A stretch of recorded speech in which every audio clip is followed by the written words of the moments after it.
ایک شخص قوم کو پکارتا رہا، وہ لوگوں کے ضمیر جگاتا رہا، وہ ملک کے لٹیروں وڈیروں کو للکارتا رہا، مگر ان کی اذان پر کسی نے لبیک نہ کہا۔ وہ شخصیت اللہ کا انعام شیخ الاسلام ڈاکٹر محمد طاہر القادری کی تھی۔ بدقسمتی ہماری محکوم عوام کی، بدبختی ہمارے نظام کی، ہم ان کا مذاق اڑاتے رہے، آج ہم پچھتا رہے۔ آفات و بلیات کے گھیرے میں اور نظام اسی سرمایہ دار اور وڈیرے کے نرغے میں ہے۔ ملک کی ڈولتی ہوئی کشتی کو بھنور سے نکالنے اور قوم کی ڈوبتی ہوئی نیا کو بچانے کے لیے کوئی تو کردار ادا کرے۔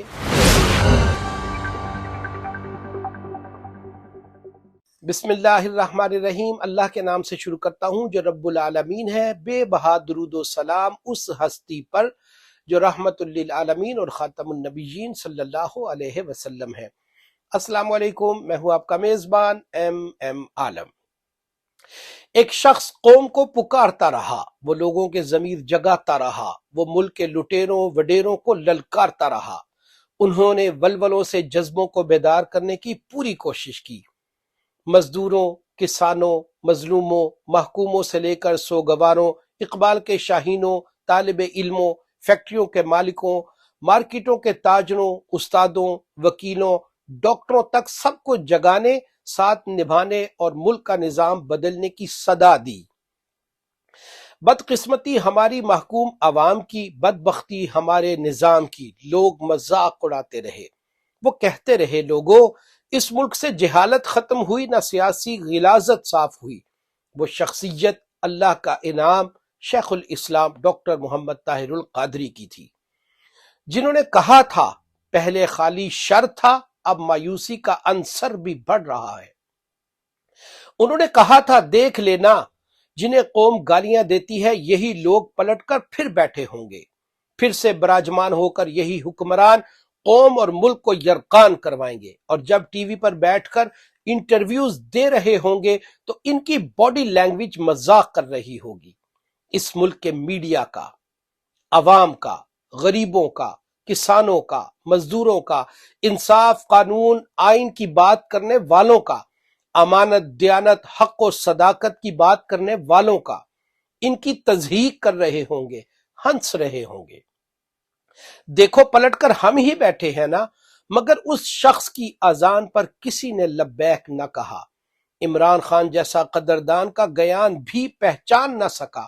ناظرین، آج 50 سال ہو گئے اس آئین کو، مگر ہمارا گلا سڑا یہ نظام، کرپشن کا سرطان اور بے ایمان حکمران ملک کو، ملت کو نقصان در نقصان کر کے دلوں کو ویران اور آبادیوں کو گنجان کر رہے ہیں۔ غریب کے اوسان خطا اور ہوش اڑا کے رکھ دیے ہیں۔ سیاسی بھونچال نے قوم کو معاشی کنگال بنا اور ملک کو زوال کی گنگا میں بہا دیا ہے۔ مجال ہے کسی عدالت کے جج کو، کسی ادارے کے سربراہ کو، کسی ذمہ دار وفادار کو کہ وہ ہمت کریں کہ کوئی کردار ادا کر سکیں۔ ناظرین، لوگ کہتے ہیں شیخ الاسلام میدان خالی چھوڑ گئے۔ آج سمجھ آتی ہے انہوں نے میدان خالی نہیں چھوڑا۔ ان کی سیاسی بصیرت اور اخلاقی بصارت کو داد دینا پڑے گی، جنہیں آج کے دن کی سمجھ آ چکی تھی کہ چوروں چوکیداروں کے گٹھ جوڑ اور قوم کی بے حسی کے گردن توڑ بخار نے ملک کو تباہی کے گھڑے میں لے جانا ہے، مگر کسی نے ان کا ساتھ نہیں نبھانا، اور بے مقصد جان لٹانے سے بہتر ہے علمی اور عملی کام سر انجام دیا جائے۔ شیخ الاسلام نے جو معاملات اس وقت بتائے تھے، آج وہی حالات دکھائی دے رہے ہیں۔ ملک آفات و بلیات کے گھیرے میں اور نظام اسی سرمایہ دار اور وڈیرے کے نرغے میں ہے۔ سپریم کورٹ میں بیٹھے جج صاحبان بھی موجودہ بحران پر انجان بنے ہوئے ہیں۔ کوئی ایسا نہیں جو سب کو بٹھا کر منا کر ملک کی ڈولتی ہوئی کشتی کو بھنور سے نکالنے اور قوم کی ڈوبتی ہوئی نیا کو بچانے کے لیے کردار ادا کر سکے۔ عمران خان اور ان کے جانثاران کی اعصابی توانائی کو توڑنے پر سارے محنت اور لا حاصل مشقت کر رہے ہیں، یہ جانے بنا کہ ملک ہے تو سیاست ہے، ملک ہے تو ریاست ہے، ملک بچے گا تو میلہ سجے گا، ملک کا پرچم بلند اور چاروں صوبوں کا سنگم ہے تو صدر اور وزیر اعظم ہے۔ یاد رکھیں، جو عمران خان کو راستے سے ہٹانے اور مروانے کی سوچ رکھتے ہیں، در حقیقت وہ یا تو دھرتی ماں کا سودا کر چکے ہیں یا پھر اس کی سلامتی کے سوداگر بن چکے ہیں۔ اگر یہ جرت کی تو سنبھلنے کی مہلت نہیں ملے گی، اور جب تک نظام نہیں بدلے گا کام نہیں بنے گا۔